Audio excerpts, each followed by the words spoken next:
All right, so I am here with. Would you like to introduce yourself a little bit? Hey, kids, hi. How you doing, internet?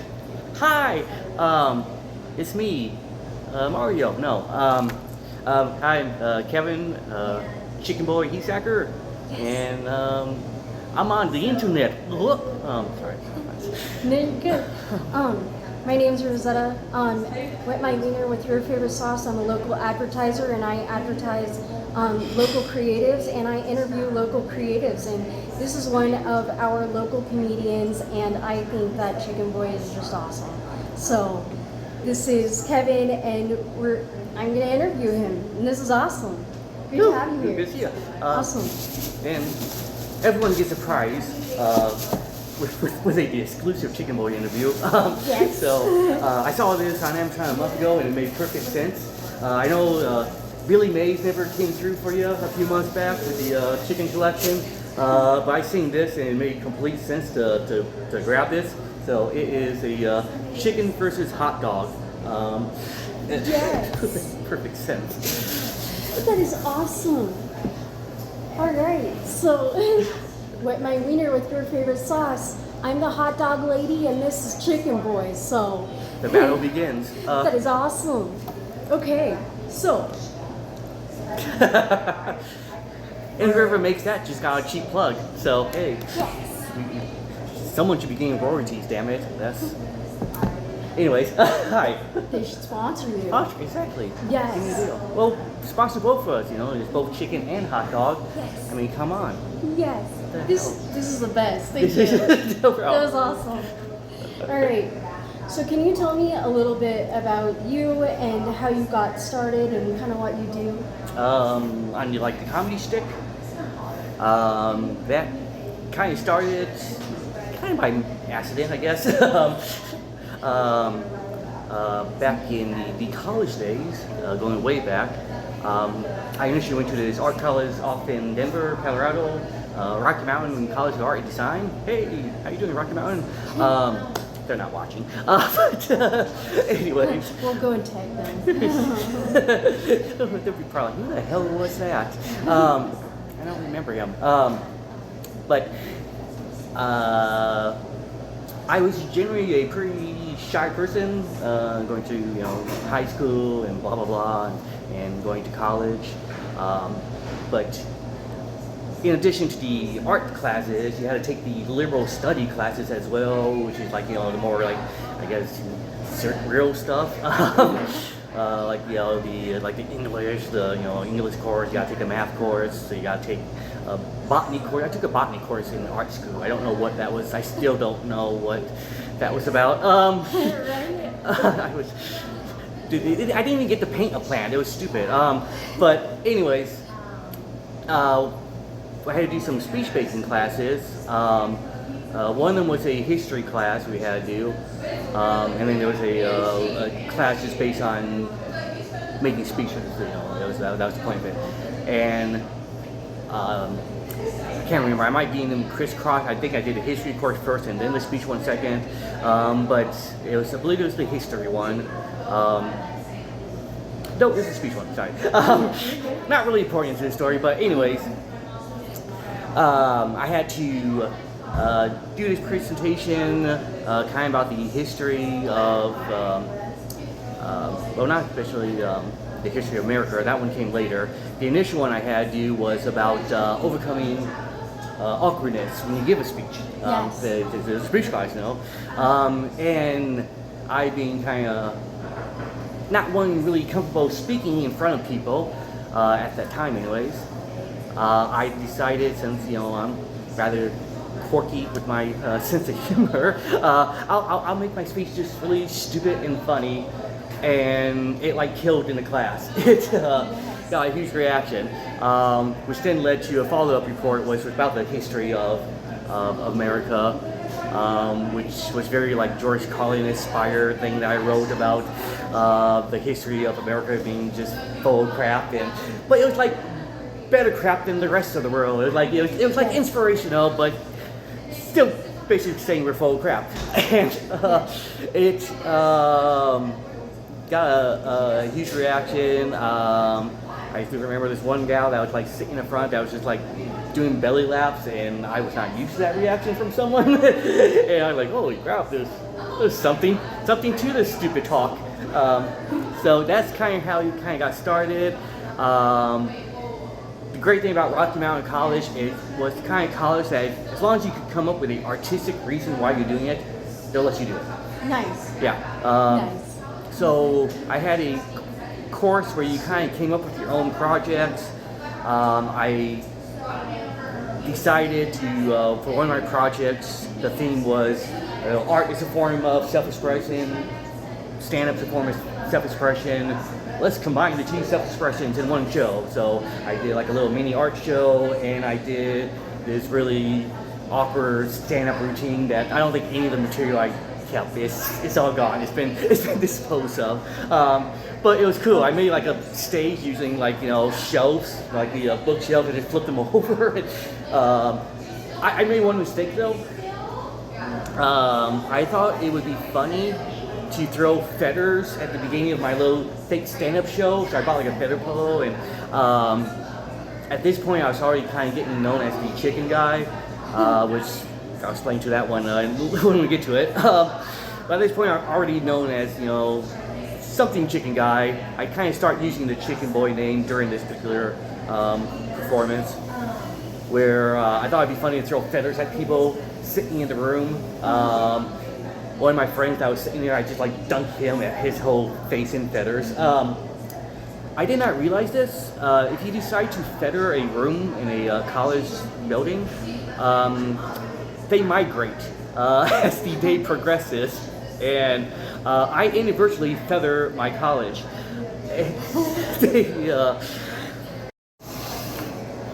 Hey, so we did. Did you want to explain that? Yeah, apparently the video got cut off. Apparently the people at Rocky Mountain College are still a little pissed off about the feather incident, and I think they try to kill the interview here just now, but they will not oppress us. You can't stop me, Rocky Mountain, by golly. But yeah. Yes. So. Whew. I think with technical issues, I think that the best part about creatives is that we are adaptable, so thank you. Would you like to maybe go into the next question or something? Yeah. Were you finished there? Would you like to add more? For free? I think that's, Okay. Long story short, I accidentally feathered my college. Feathers went through, the 3 floors of the building. Tumbleweeds of feathers went down the street. It was really awkward and a pain in the ass to clean up on my part. So don't feather your college. Moral of the story. It's kind of like glitter going everywhere. Yeah.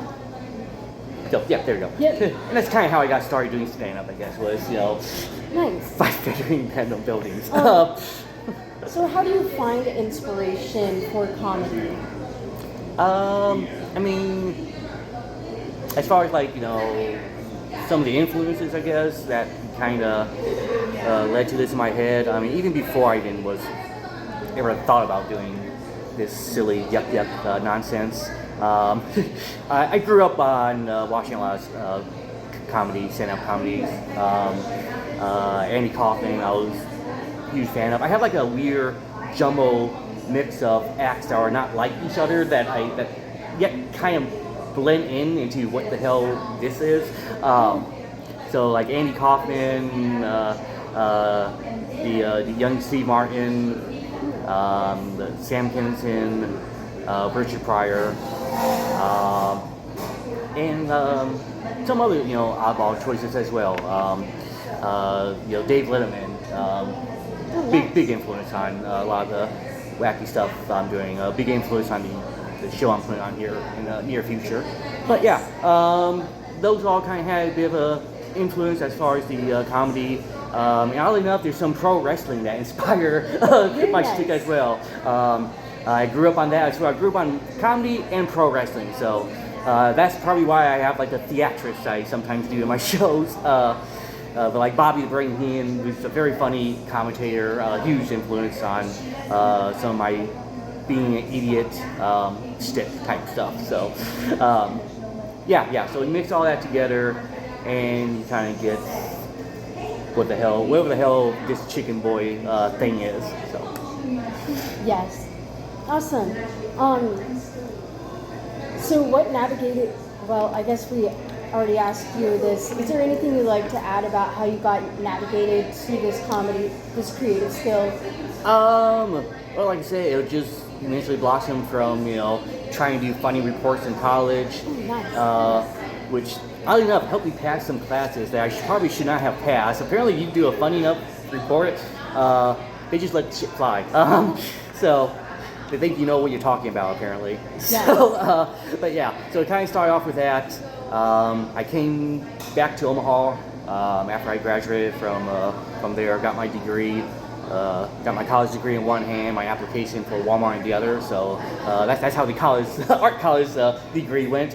And about a year after coming back home, I decided to do my first open mic here, which is a coffee shop called Stage Right Coffee Shop. Nice. Downtown. It used to be next to the York Inn. It got shut down years ago. I think the owner was smuggling pandas, just between you and me. He was definitely smuggling pandas or something. So he got shut down. I think he did some time. No, really, I think he did do some time for something. But that's initially how the kickoff began. Matt Mason was hosting an open mic down there. He's a local poet here in Omaha. Oh, nice. He's the Nebraska's official poet, or the Nebraska poet. He has like an official title. But back then he was hosting an open mic. We had the Slam Omaha message board back then. We didn't have Facebook and all this other nonsense. Message one night, we let me do some stuff. He said, sure. I went on there initially as just Kevin of Walmart. My next time, I think I changed it to, I think it might have been Chicken Boy of Walmart, and then just became Chicken Boy. Yes. And I didn't mean to say Chicken Boy all these years, by the way. It was just something dumb, a dumb nickname I was going to use. Which is only the whole reason I even got stuck with the chicken gimmick to start with was because I used to do funny chicken paintings in the art days.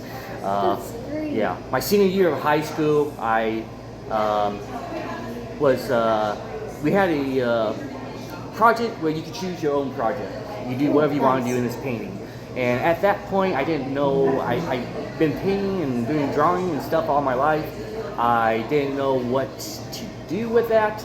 I decided, hey, almost kind of like the funny speech thing, hey, let's make a painting but make it funny. And I did this painting of killer chickens taking over a city called Dawn of the Chickens. It was kind of like my first real painting. And that sounds awesome. It was ridiculous. And it got a lot more attention. Again, this is another thing, I'm shy. They put my painting on the wall. I go to class the next day, and there's like a gathering of people around it just admiring it. I'm just, well, that's the damnest thing. So, it actually won the prize. They had a Omaha Metro Senior art competition, and it came in like second place in the painting category, which is just stupid. I mean, it's killer chickens. But that was kind of the start of the chicken gimmick. I was going to be done with it when I started going to college. I had this one course that was just a kind of a random, basic, generic. It's a generic course, Hey, paint two objects as one. Hey, paint, something that represents, a beach, whatever the heck. And I had a rubber chicken keychain at the time because, of course, I would. And I started doing paintings of the rubber chicken. First it was just a still painting of the rubber chicken and still life, and then it became the adventures of this rubber chicken as each week a new project came on. So it was like two chickens on the beach, rubber chicken flying to space, chickens at a Elvis concert. The last one was kind of controversial. It was like the death of the rubber chicken, which was the chicken getting crucified, because that was like the most badass death I can think of. I didn't think anything about sensitivity back then, and the teacher was like, that's funny. You do realize there's some people that might be offended by that, though, and I'm like, but it's a chicken, come on! You can't get serious about that. Crucifixion. That's like, that's the way to go. That's how I want to go. By golly, that's a manly death right there. Dying in your sleep. That's for wimps. But yeah. So after that, I kind of got stuck with the chicken gimmick. I kind of noticed the chicken guy. I would occasionally start throwing chickens into paintings every now and then. Not every painting, because I didn't want to get typecast as being the only thing that I paint. But yeah, and with that, kind of blended into the stand-up thing where I thought, there used to be this guy on TV, Talk Soup. I don't know if you remember that. Back in the late 90s. It was a show where a guy talk about talk shows. And it was this guy, I think John Henson was his name. He had a little white patch on the side of his hair, and he would often refer to himself as Skunk Boy. And since I was doing the chicken gimmick, and I was amused by him at the time, I'm like, well, hell, I'll be Chicken Boy. And voila, there you go. There's the origin. That is awesome. Wish it was something more spectacular, like a Batman origin story where I, saw my dad get killed by a chicken as a child or something, but no, it's it was just that.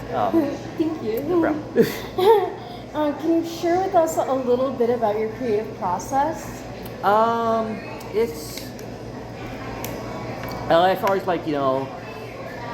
dealing with an idea. I mean, it all starts with an idea. You need to have something to say, or else you're just on stage doing nouns and synonyms and vowels, and that's just great if you're doing like a dictionary class, but terrible for comedy. So I mean, I think you could pull that off pretty well. It does sound like a very Andy Kaufman thing, just to get on stage and read the dictionary. But I mean, generally, it usually starts with either sometimes it comes from a conversation with someone, with with a friend of mine or something, where we'll be just talking trash, and something dumb will pop out of my mouth, and I can maybe work with that and slowly build up on it. A lot of times it is more concept based, and then I just got write the concept, of what I want to say and talk. It is, like something topical, like the history of America or something like that. Take that topic and go on with the serious ideas I have about it, and then I have to start trying to juice it up to make it funny, to pump it up to make it more amusing. So that's kind of the core of it. You gotta have a basic idea, and then sometimes you just build around it like a snowball. That makes sense. Yeah. And sometimes there's not even an idea. Sometimes it's just a really funny, dumb line that pops out in your head in conversation, and you gotta figure out how the hell I can use that, because I don't do a lot of one-liners in my stuff. It's usually either rant-based or skit-based. There's not a lot of just random, set up punchline, move on to the next set up line, but it's usually a story or something that's being told. Yes. So sometimes if I come up with a really good line, I have to try to figure out how to use that in a bit or build a bit around that, and that is sometimes not the easiest thing to pull off. But so I guess that does lead into our next question. How do you navigate writer's block or anxiety? Writer's block is a pain. That seems to happen the more older I get. In my 20s, when I first started doing this, I was ripping out new stuff to try out on like a weekly basis. It seems like the older you get, I think the more self-aware you are of what your writing is. So you're more aware of, that's crap. That definitely I can't use that. Or you have a half bit where there's meat to it, but you ain't got an ending or a wrap up to it. And usually, try to get around that. Sometimes you just gotta shut everything out around you. Yes. I think that's also another big thing. It's so easy to get distracted. Hello, you agree, dog? Doggy agrees. It's easy to get distracted. But yeah, with internet and all that, nonsense, watching just nonsense on YouTube all day. Sometimes you do just gotta shut everything off and sit your ass down and focus. And focus. Yeah. I feel the difficulty there. Yeah, I definitely need to be doing more focusing as of late. So. Aw. What is something you do to engage with your audience? I mean, I've had some experience here. It's kind of evolved over the years. Nice. Like I said, I started doing things in the coffee shops, mainly because back in the early 2000s there weren't comedy open mics, so I had kept going to like mixed genre open mics, which are kind of the ones I prefer to this day. I don't really go to many just straight up comedy open mic shows, hardly ever. I like going to variety. I like having different things to see and a mixture of things. And the people there, I think, are more looser to something being funny, I suppose. Sometimes you get a bunch of comedians together and we start studying each other instead of just enjoying the damn moment. So, the one of the big open mics that things really started to evolve in was this open mic known as Shoot Your Mouth Off. Was at the started off at Shay Riley's. Shay Riley's then became the Hideout. This open mic was ran by Jim Morrison. He was like a local poet back in the day. Oh, I didn't know that. You know him? Okay. Yeah, Jim Morrison and Andy. His last name just went out of my head. But Andy, it was Jim Morrison. Bad Andy is what we used to call him, so that's how I remember him. I can't think of his last name at the moment. And he was kind of a musician and poet as well. Both really cool guys. And they ran this show. The bar, the room sometimes was kind of a rough room to go into. So I kind of really developed, more of my more of an edge on there, more of an attitude to just come out and just start, hitting them when I got up there. Just throw out as much energy as I can. That's kind of became the way to break through, to get them to get their attention. Sometimes you just gotta like yell at them to. There's a little bit of loose black bean channel, especially back in them days. To hey, listen to me, type of nonsense. Things kind of evolved further from there. Sometimes the room would just be a low energy room occasionally. Things started to, I think people were just getting worn out. And you have sometimes maybe a song that just kind of like, took everyone down, or sad poem that took everyone down. Aww. And then I have to come up there and be, the dancing monkey for everyone.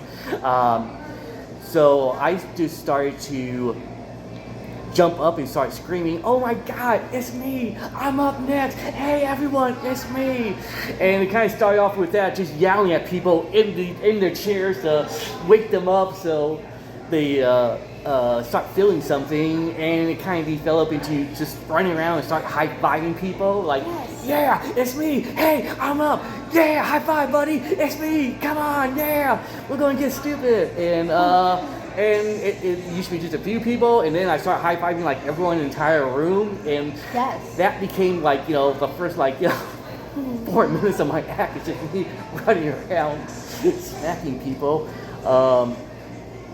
And yeah, so that kind of became my ongoing thing to initially break through to them, just throw as much energy out, and use whatever charisma I got once I get up there to bring them up. That's a big thing too. Just throwing out charisma. Because not every show you're allowed to run around and high five people. That makes sense. There's some instances you can't do that. But yeah, just that's been my way of trying to break through sometimes. It's just. So, what is your favorite part about comedy? I think it's just the energy, the high kick you get out of it. Sounds stupid. I mean, when I did that college, that funny report back in college, I didn't expect the reaction I got from it. I felt like so alive after that. I mean, I went back home to my apartment after the course was done, and my energy was just bouncing off the walls like, "Hey, holy crap, what just happened?" That was weird. So That yeah. sounds like a great experience. Yeah. So the initial experience was really still the best. So Yes. that sudden realization that, hey, maybe I'm not such a jackass after all. Hey, so So can you recall a moment where that it really impacted or changed your style or redirected your journey as a comedian? it's been an evolution. I mean, like I said, when I first got started, I was all over the place, just trying different stuff that hit the wall. It was a few months before I got my first big reaction from the coffee shop. I think that's kind of important in like reading your crowd and stuff. So Yeah. That's the other thing too. That, you know, more as time's gone, more as experience you get, you kind of realize what kind of room you're talking to. You know, there's certain style bits that you gotta know that this ain't the room for. This, they're not going to jive with this. You know, I got like the goofy stuff, I got the more serious stuff, I got some of the weird stuff that I do as well, and sometimes, you know, too weird for these people. They're usually like the more mainstream crowds I find to be a little bit more uppity sometimes. The more artsy crowds you go to, they'll just soak anything in, which is again why I love the mixed variety open mics. Yes. Would you consider yourself a people person or an introvert or an extrovert? I'm probably more, the me, Kevin himself is probably more introvert. I'm just like sometimes the most socially awkward dork ever. I think it was a couple of weeks ago at one of the shows. I tried to do like I don't know, I thought it would be just a dumb funny thing like, hey, and you were like, what? Oh, yeah, that's me too. Don't mind me, I'm just socially awkward. Yep, same. So I'm an extrovert and I'm still very socially awkward. Understandable. I'm just weird. Yeah, it depends on the setting. There's some settings where I am bored, where I don't shut up.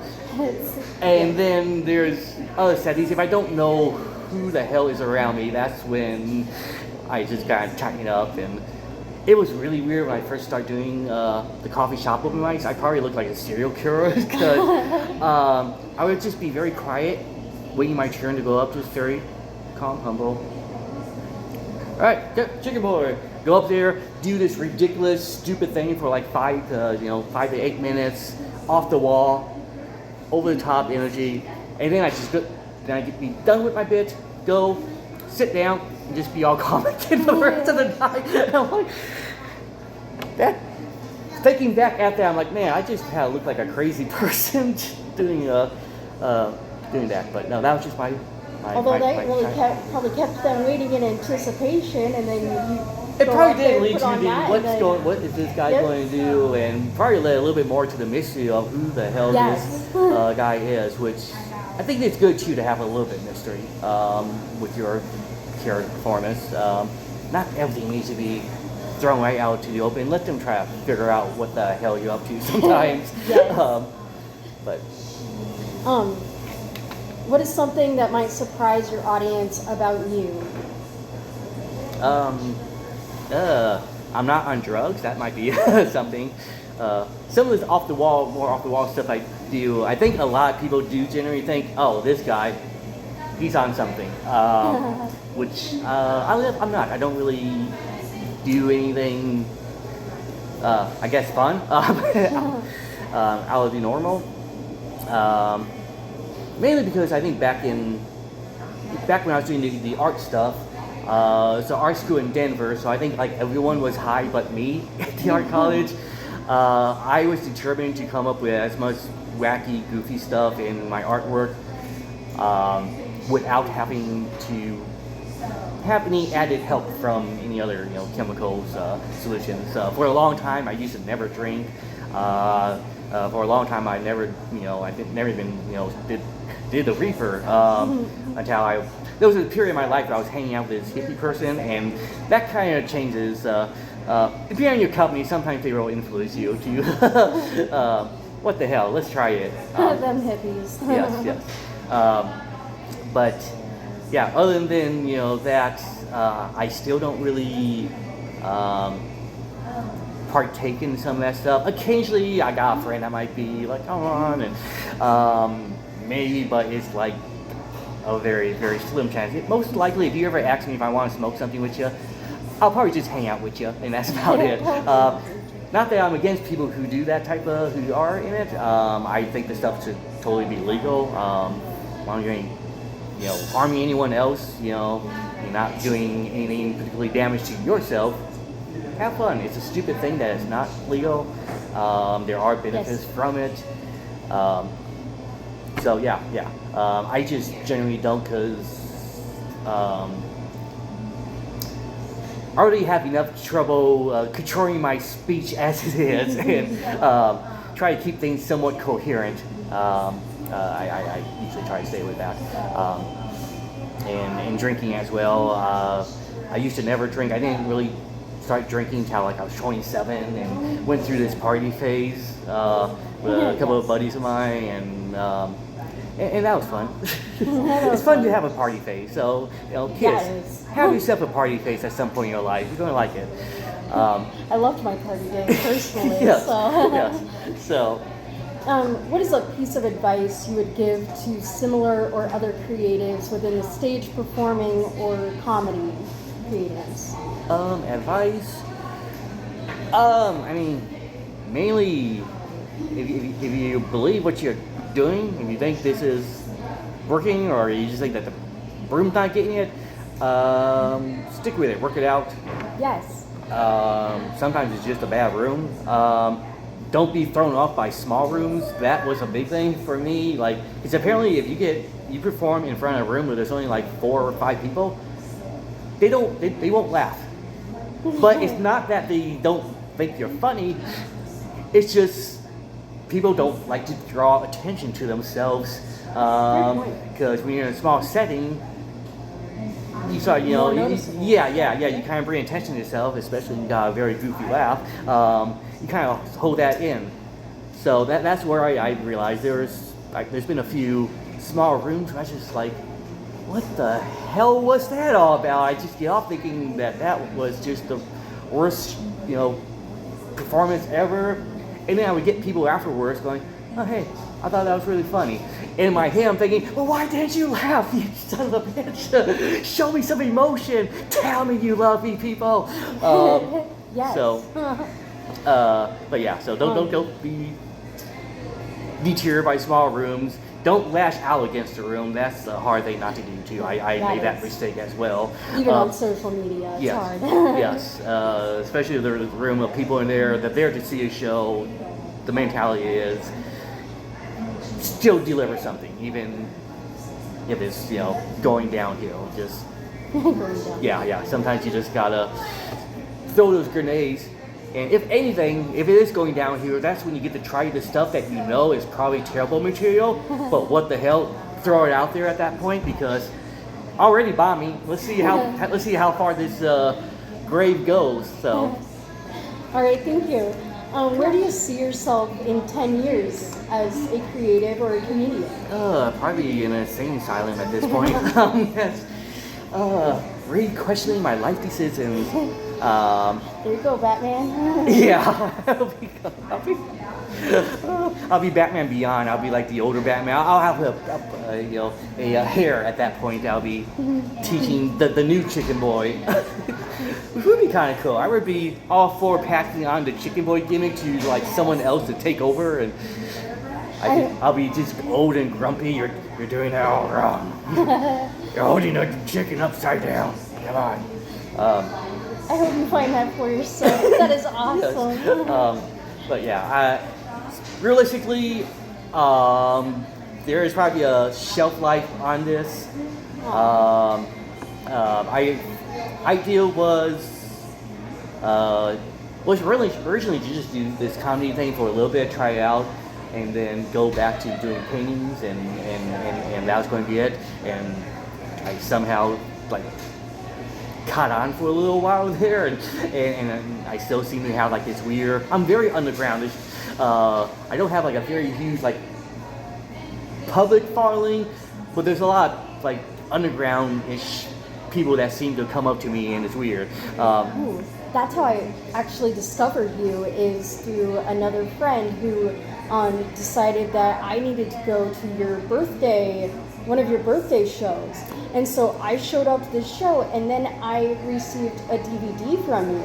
And then after that show, and after watching Fowl play, that's how I discovered you. And then I found you through another open mic, and I've just been seeing you ever since. It's weird. It's a rabbit hole when you find out about Chicken Boy. It will take you down a very, very weird path. Cause I got all sorts. It's been a great experience. Yeah. Thank you. Yeah, because I got all sorts of. I don't just got the stand-up stuff. I've done some amateur film stuff over the years as well. I got art stuff that's out there. You mentioned the Fowl Uprising. Yes. Fowl Uprising, which is ironically was kind of a prequel to the Heesacker-Chicken thing I did back in high school. And that was cool. Me and my film partner Sam Rocha both kind of came together to film that silly thing, and a lot of cool actors were in there. Moose Epperson, he's awesome. Stuff just came together, and we made a Heesacker-Chicken film. We had a screening at a local theater, which nice. That never happened for me before. A lot of the stuff I kind of do in life is just to see if you can make dumb stuff happen. Because it's all make believe in the end. Everything that we do is all it's all pretend really. The whole ruse of life. You don't need to necessarily go to Hollywood to have a film put up on the screen, or you want to do your own stand-up special. You don't have to wait for HBO to call. You just book it, do it. Do it. It's more about the experience, anyways. Absolutely. So, yeah. Yes. As a goal, where would you like to perform someday? Whether locally or outside of the area? I've been joking lately about they just recently redid the park downtown, and they added that outdoor stage thing that's out there that looks all stylish and modern. I've been joking. I really would like to do something very, very stupid on that platform. Yes. I hope you get there. Maybe someday. We'll see how things go. We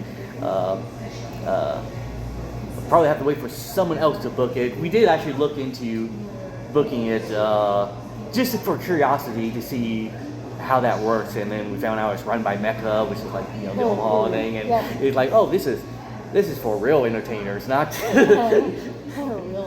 So, that okay. I did. I'd rather go to your shows anyway. Well, thank you. Absolutely. What is the best advice given to you as a creative? There's been some help, some really good things over the years. Various people. One of the first things I really got my ass straight was back when I first started. For the first few years. I mentioned Sam Kinison was kind of like one of the inspirations in the old noggin, and he used to do that preacher thing where he'd be walking back and forth on stage like a preacher as he delivered his bit. And I was, I think, trying to do that, but I just looked like a crazy pinball bouncing back and forth, to everyone else. In my head, I'm like, I'm doing a preacher about whatever the hell I'm talking about, and to everyone else, I'm schizophrenic. So there was this comedy club that was short-lived in Omaha, Jester's Comedy Club. That's when I finally got to meet other local comics and got to know them a little. And there was two guys that ran it. For the life of me, I don't remember their names. There were two very opposite people too. One was kind of the quirky, whimsical guy, and then the other one was like the more hardened-looking, Dennis Leary-looking type. And the Dennis Leary type, the more harder, the more attitude one. I was doing a set after a show. I was doing the pinball thing back and forth. He got up, he got on stage, and he grabbed me and said, "Stop moving." And apparently I needed to hear that. So sometimes advice is good to take. Stop moving. Just stay there. Don't move. Just leave the mic in the stand. Stay there. Say what you gotta say. Stop bouncing around. You're making me dizzy. So that was some very good advice there. Just to get my stage performance under control. And some other good advice came from there was another comedy club, the Ice House Live. Ooh. Connected to the Ice House Bar.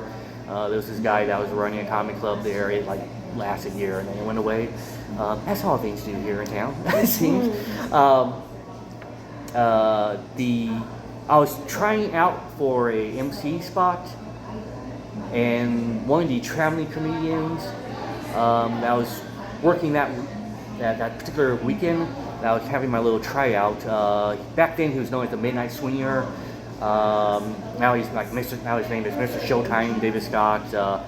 I guess he eventually went on to hold the Guinness World Record for longest stand-up set. Really energetic guy. He had like the comedy set that I wish I had, because it was also very energetic, but so much well crafted and pieced together. And it's weird, we both had a similar bit about the same topic of the come and go gas station. He was very opening, very encouraging to, go. He wanted me to get on stage, give the kid a tryout, by golly. And so I was, grateful for that. So I got to open during his show, and I did this bit about come and go. He apparently also had a bit about come and go, which he did. And we had 2 more shows. And in my head, he's the bigger guy. I'm like, oh, well, I can't do that comedy joke now because he's the bigger name. And so I drop it. He realized at the end of the weekend that I had stopped doing the come and go bit. And he's like, why? I noticed you haven't been doing the come and go jokes anymore. A serious conversation about come and go, that's funny in itself, folks. Come on. Why did you do that? I go, oh well, I just didn't want to. You're kind of doing a bit about it, and I feel like maybe I'll be looking like I'm ripping you off or something. And you're like, no, it's your bit. You do it. Keep doing it. Just don't worry about me. Comedians are going to have sometimes similar ideas all the time, so just roll with it. Absolutely. So that was, even if another creative is doing something you're doing, just do your thing. Absolutely. He also advised me to try to keep my sets more clean language, which I don't necessarily do. But it's a chicken gimmick. I gotta be a little foul. So. Yes. Yeah. Like the cock collection. Yes, the cock collection, which is a whole story in itself. All right. So, what is the worst advice given to you? Also happening at the Ice House, there was this guy. He was this hypnotist, big jockey, hype up guy. Nice guy. I'm not gonna dig him. Yeah. He seemed like a decent person, but his advice was he wanted me to take other comic bits, other famous comedians, and just change it up, almost kind of like the opposite of what the other guy just told me. He wanted me to take other people's material and just change it up and make it your own. And that I backed the hell off of that advice. I understand. That just sounded really unethical to me. So that's that. So that was probably the worst thing I ever heard was to go ahead and steal people's material. Don't do that. What is your most wild experience as a comedian? Oh, Jesus Christ. Over the years, I've done so much weird shit gone down. One of them I don't think I can talk about. Which is probably the best story. But no, we're not going to talk about that one.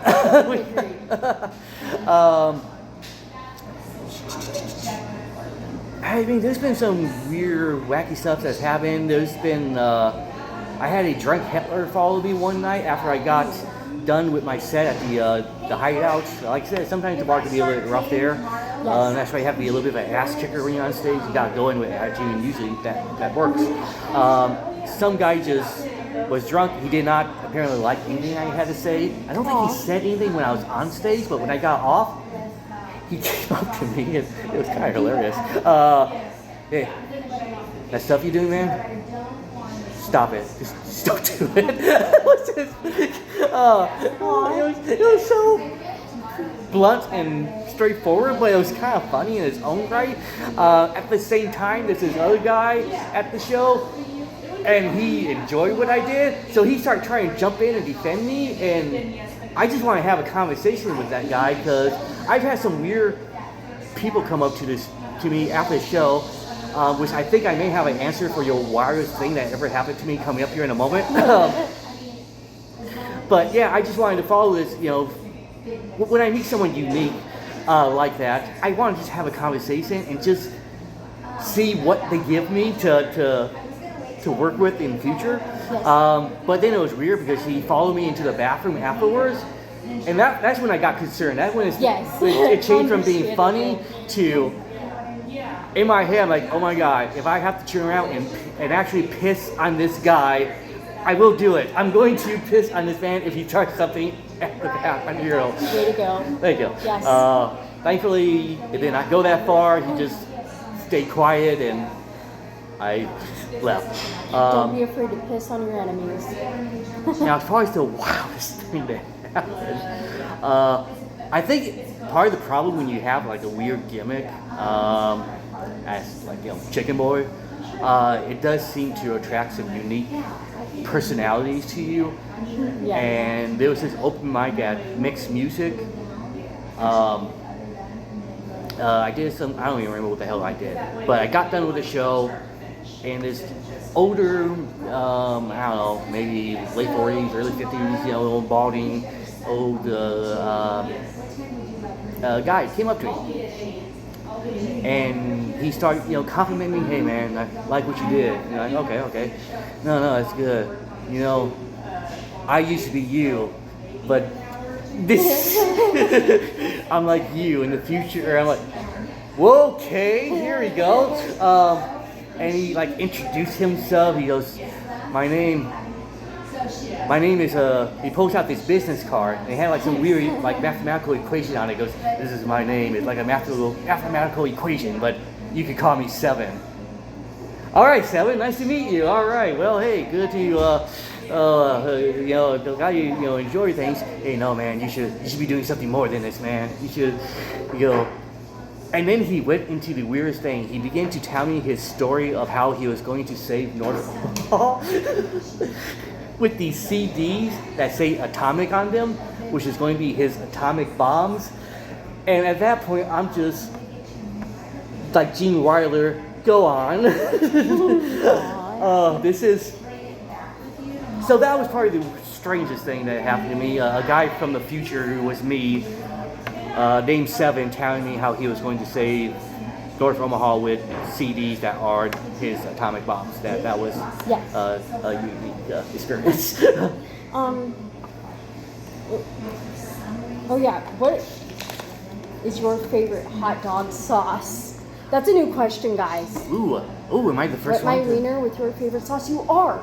So what is your favorite sauce? Exclusive. Oh, For wieners. take that, hard copy. What would you wet your wiener with? What sauce would you use to?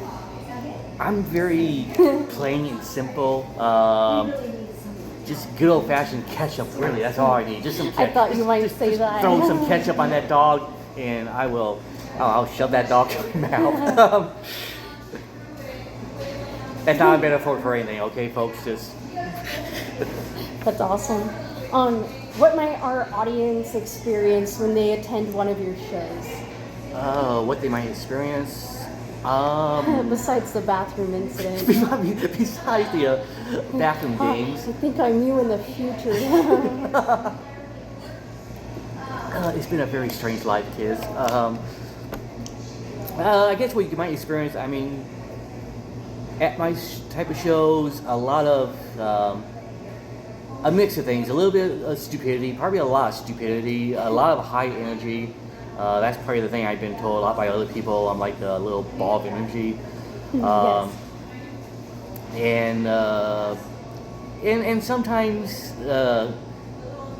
crudeness, but not crudeness on the purpose of being crudeness. Like when I do something a little rougher, a little, that might come off as, maybe dirty to some. It's not intentionally. I'm just trying to run with what might be the funniest play in my head of where I'm going with that. And sometimes it just is a little bit more foul. So yeah, it's Chicken boy. Fowl. yes. But not all foul. Sometimes my stuff is just, like the mad cow poem. There's nothing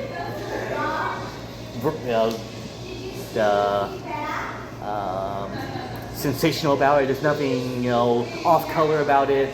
It's just a dumb poem about a cow. And it's Monty Python also may have a little bit of an influence in my life as well. Yes. So Nice. Goodness. Where can our audience or community connect with you? I generally just use my regular Facebook. I try to do. I do have a Chicken Boy, fan Facebook page, but I hardly use the thing. To be honest, it's there. You can click on it. I mainly just do in my pants jokes on it. So if you want like some jokes about in my pants, you can click on the. I think it's just called Chicken Boy Fans. Facebook.com/Chicken Boy Fans. This was way before OnlyFans became a thing. So if you're looking for any spicy pictures of myself, there's none there yet. Yet. I might need the money. So, but yeah, you got that. I have various different Facebook fan pages for different projects I'm involved with. Vaudeville Maniacs, that's the variety group that recently I helped form. We're going to be doing some variety shows. We can plug that here in a moment. I got my art page because I still do the art stuff as well. Yes. That one's the Art of Chicken Boy. Facebook.com/Art of Chicken Boy. That'll bring you that. Fowl Uprising, the silly chicken film I made, that's actually on Troma now. If you have the Troma Now streaming app, for some reason they put it on there, and I got a $15 paycheck from them for it. So yeah. Moving on up. Yes. So what is with your get the plug over it? What inspired that? Why did you do that? That's actually one of my older bits. Nice. That was one of the first bits that kind of caught on. And it's always has been mostly based on whatever was topical at the moment. I do less topical humor now because I realized as I got older, that stuff doesn't have anything that I can use out of anymore. Topical humor is fun to like improv with, but to make it as part of your regular act, it's once it's done, it's done. And you can't really reuse it. I like going back in time and sometimes rewriting my old stuff and recycling it. Get the Cluck Over It was one of those. It was originally just a bottle. It was originally the actual elf part of it. It wasn't Get the Cluck Over It. It was the whole fuck over it. And I realized like, oh shoot, if I do some shows where I have to keep my language clean, I should like change it because I like the bit, and that's how I became Cluck. Because I got the chicken gimmick. It made sense. It was originally just a paint bottle tube that I did a hand drawn label onto it saying Get the Cluck Over It, and I would do the bit, and I would hit myself over the head with it, and hilarity would ensue. And then as time got on, sometimes you just get tired of bits and you just throw them out to the pastor for a certain time period. Yes. Last year I did I think it was thinking of it as the birthday show. It was actually a 20-year anniversary show that I did last year. Like I said, if you want to do a special for yourself, just book it and do it. So I booked my own 20th anniversary show because it had been 20 years. 2001 was when I did my first open mic at Stage Right. Just for giggles, I decided to do like a variety show, celebrating my own dumb ass, my own, wacky ego. And I tried to bring back some of the older bits I hadn't done for a while. Get the Cluck Over It was one of the bits I decided to bring back. Yes. I decided to update it. Instead of using a bottle, I figured just get an actual hammer to waffle myself with. The hammer I used last year was a different one I'm using currently. It was a hard plastic hammer. I tried to put like some styrofoam on the end of it and paint it up. Cause one of the big punchlines of it is I clocked myself. Yes. Clocking yourself with hard plastic, probably not a good idea for the future. So I found a softer foam hammer that I now clock myself with. And yeah, it was just, it originated as just something, there was a lot of like whiny people at some of these open mics I had been going to, just, oh, woe is me. And I think social media was starting to pick up a little too. And I kind of got tired of the self-victim attitude. Everything's against me, and that was the bit. Get the Cluck over it. Oh, feeling blue. Get the Cluck over it. Oh no, did you get friend zone? Get the Cluck over it. Just get over yourself. Basically, was the inspiration behind the bit. Nice, thank you. So you recently did a set as Billy Mays. What inspired that theme?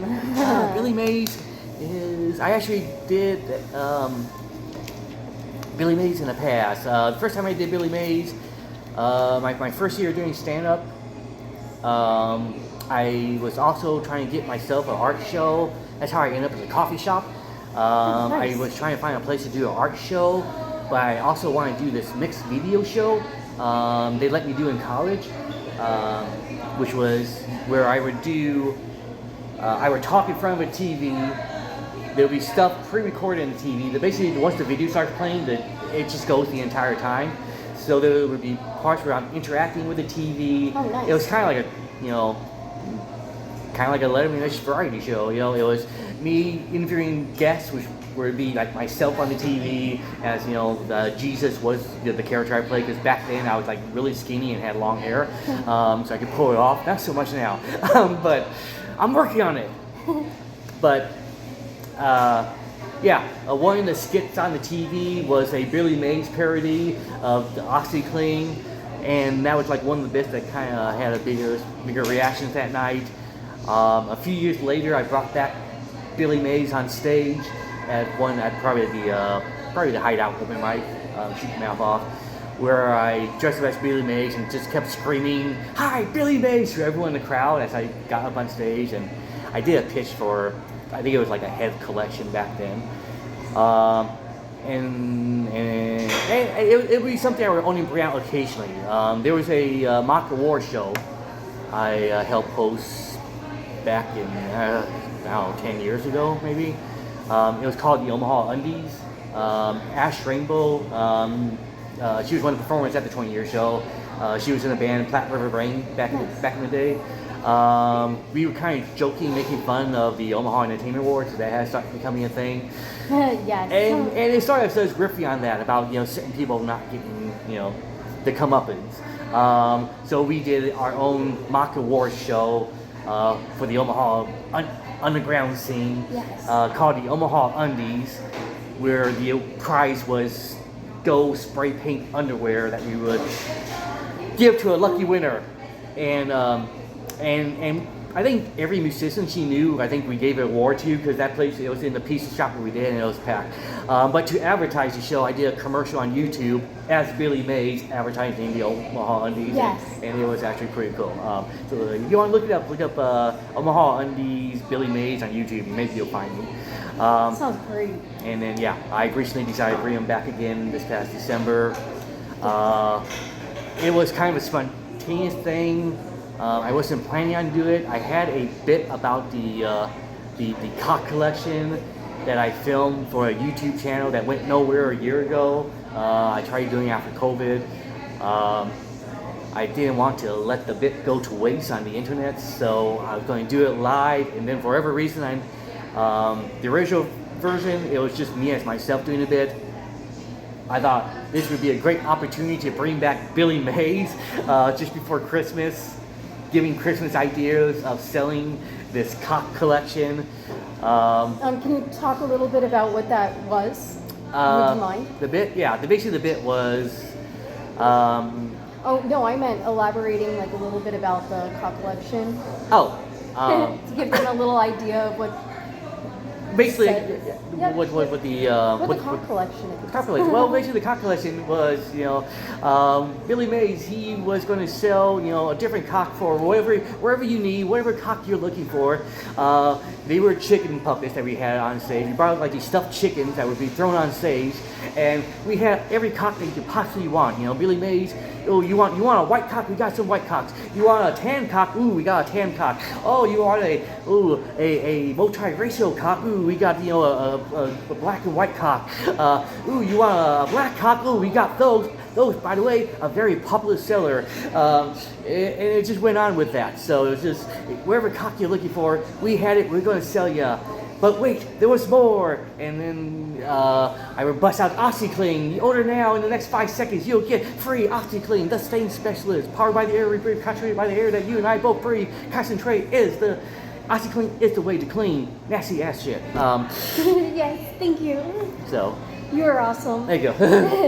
And we'll start wrapping up since we keep saying cock. The platform's gonna love this. You have an upcoming show, and what about that would you like to share with us? Doing a show called the Vaudeville Maniacs. That's going to be the name of the group going forward. I've done different variety shows over the years. Last year I did the 20-year anniversary show. I team up with two guys, Moose Epperson. He does a bunch of local stuff. He's on like Creature Feature. And Joe Ritz, he's been kind of like an open mic host in the area. He's done some stand-up, some poetry stuff, and some goofy stuff over the years as well. I brought them in to bounce ideas on, because sometimes, trying to book something by yourself, you should have like someone to tell you no on certain things. and that's where they're great at, and they have some pretty good ideas themselves. They helped me formulate the show last year, keep it organized, keep it running smoothly. I wanted to keep doing more variety shows with them, and that's what this is. We're the Vaudeville Maniacs.